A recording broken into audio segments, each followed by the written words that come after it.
Self esteem का मतलब होता है कि खुद की नजरों में आपकी इमेज कैसी है। क्या आप आत्मविश्वास से भरे हैं या खुद को दीनहीन मानते हैं? जिन लोगों को बचपन से ही छोटी छोटी चीजों के लिए क्रिटिसाइज किया जाता है, उनमें हीन भावना आ जाती है, फिर वे लाइफ में आगे नहीं बढ़ पाते। देखा जाए तो सबने ही क्रिटिसिज्म झेला होता है और सबकी सेल्फ एस्टीम निचले स्तर की होती है, इसलिए सभी को अपनी सेल्फ एस्टीम को बढ़ाने की कोशिश करनी चाहिए। तो चलिए आज नथानियल ब्रैंडन की famous book the 6 pillars of self esteem से आत्मविश्वास बढ़ाने के 6 राज जानते हैं। Number 1, the practice of living consciously. दोस्तों, बहुत बार ऐसा लगता है मानो हम एक रोबोट की तरह जिए जा रहे हैं। सब कुछ ऑटोमेटिक तरीके से किए जा रहे हैं। जैसे हमें समाज ने कंडीशन किया है, हम वैसे ही जिए जा रहे हैं। समाज ने हमें सिखाया है कि स्कूल के बाद कॉलेज करो, फिर जॉब करो, तो हम वैसा ही करते हैं। लेकिन सोचिए, क्या इसी का नाम जिंदगी है? अगर ऐसा नहीं करेंगे तो क्या हमारी लाइफ खराब हो जाएगी? इसलिए हमें कॉन्शियस होकर सोचना चाहिए, न कि दूसरों की देखा देखी एक रोबोट की तरह। बहुत से लोग बिना स्कूल और कॉलेज गए भी बेहद अमीर और सफल हो जाते हैं। मार्क जुकरबर्ग ने भी अपने कॉलेज को बीच में छोड़ दिया था। ऐसा ही एक और उदाहरण हम अपने ऑटोमेटिक बिहेवियर का ले सकते हैं। जब कोई हमें गाली देता है तो हम या तो गुस्से में आ जाते हैं या डिप्रेशन में चले जाते हैं, क्योंकि हमने बचपन से दूसरों को भी ऐसा ही करते देखा है। लेकिन अगर हम कॉन्शियस होकर यानी सचेत होकर सोचें तो क्या हमें ऐसा रिस्पॉन्स देना चाहिए? क्या हम उस आदमी को सीधे इग्नोर नहीं कर सकते और सिर्फ अपने गोल पर फोकस नहीं रह सकते? अगर ऐसा करना सीख लेंगे तो हमारा मेंटल पीस कभी खराब ही नहीं होगा। इसलिए अपने अंदर कॉन्शियसनेस लाइए। हर चीज को एनालाइज करके देखिए कि क्या उसे एक अलग पॉजिटिव तरीके से किया जा सकता है। इससे आपके अंदर कॉन्फिडेंस बढ़ता जाएगा और आपकी सेल्फ एस्टीम, आत्मविश्वास भी बढ़ जाएगा। Number 2, the practice of self acceptance. बहुत बार हम दूसरों के क्रिटिसिज्म को दिल से लगा लेते हैं और बुरा मान जाते हैं। जैसे अगर कोई टीचर किसी स्टूडेंट को बोले कि तुम नालायक हो, तो ऐसे में स्टूडेंट कैसे सोचता है? या तो वह उदास हो जाता है या गुस्सा हो जाता है। ऐसा इसलिए होता है क्योंकि उसने खुद को एक्सेप्ट नहीं किया है, मतलब खुद से प्यार ही नहीं किया है। उसे लगता है उसमें बस कमियां ही कमियां हैं। लेकिन इसके विपरीत हो सकता है वह स्टूडेंट अच्छा कबड्डी खेलता हो या घर में मां की हेल्प करता हो, तो उसे अपने उन ट्रेट्स को खुद अप्रिशिएट करना चाहिए और मन ही मन कहना चाहिए कि मैं नालायक नहीं हूं, मैं तो बेस्ट कबड्डी प्लेयर हूं, या मैं अपनी मां का हेल्पफुल बेटा हूं, मुझे खुद पर गर्व है। ऐसे ही आप भी अपनी खूबियों को पहचानिए और खुद को एक्सेप्ट कीजिए। ऐसा करने से भी आपका खुद पर आत्मविश्वास बढ़ेगा। Number 3, the practice of self responsibility. हमें अपने बर्ताव की भी जिम्मेवारी लेनी चाहिए।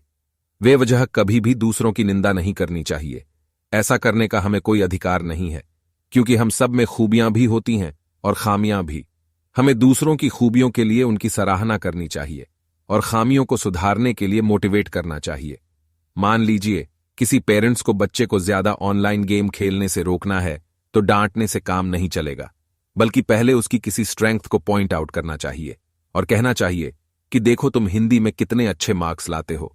अगर ऐसे ही दूसरे सब्जेक्ट्स में मेहनत करोगे तो लाइफ में कहां पहुंच जाओगे। साथ ही बच्चे का खेलने का टाइम फिक्स कर दें और उससे पूछें कि ज्यादा मोबाइल यूज करने के क्या नुकसान हैं। इससे बच्चा खुद ही नुकसान के प्रति सचेत होगा। इस तरह प्रॉपर कम्युनिकेशन से आप किसी भी चीज का हल निकाल सकते हो। Number 4, the practice of self assertiveness. अपने महत्व को पहचानें और अपनी खुशियों का ख्याल रखें। बहुत से लोग जॉब करते हुए अपने से ऊपर वाले लोगों की खुशामद करने लगते हैं। कई बार वे जिन लोगों को पसंद नहीं करते उनकी भी चापलूसी करने लगते हैं, बेशक अंदर से गाली दे रहे हों। इसलिए यह सब न करके प्रोफेशनल एटीट्यूड रखें। जिस काम की सैलरी मिल रही है उसे ईमानदारी से करें। अच्छे लोग आपके सिंसियर काम को नोटिस कर ही लेंगे। ऐसे ही कुछ लोग दूसरों के लिए अपनी खुशी की कुर्बानी दे देते हैं। यह भी गलत है। आप किसी के गुलाम नहीं हैं। सबसे तमीज से बात करें, लेकिन किसी के पैरों में लेटने की जरूरत नहीं है, क्योंकि आपको एक ही जिंदगी मिली है, उसे राजा की तरह जिएं। Number 5, the practice of living purposefully. हम सभी से कभी न कभी यह पूछा जाता है कि आपका लाइफ में गोल क्या है, लेकिन कभी यह नहीं पूछा जाता कि आपका पर्पस क्या है। आप इस संसार में क्यों आए हो? क्या सिर्फ गाड़ी, घर और जॉब के लिए आए हो? कुछ लोग गोल्स ही पूरे करते हैं, पर्पस नहीं, इसलिए खुश नहीं रहते। गोल्स शॉर्ट टर्म के लिए होते हैं और हमारी इच्छा को ही पूरा करते हैं। जबकि पर्पस आपकी पूरी जिंदगी के लिए होता है और दूसरों के लिए ज्यादा होता है। पर्पस ढूंढने के लिए यह देखें कि ऐसी कौन सी चीज है जिसे करने से आप समाज में परिवर्तन ला सकते हैं, जिससे आपको खुशी मिले। बहुत से लीडर्स पर्पस ढूंढते हैं। क्या आप जानते हैं कि काफी लोग चैरिटी के जरिए अफ्रीका के गरीब देशों के बच्चों की मदद करते हैं, क्योंकि उन्होंने इसे अपनी जिंदगी का एक पर्पस मान रखा है। Number 6, the practice of personal integrity. कुछ लोगों में बेहद कम इंटेग्रिटी होती है।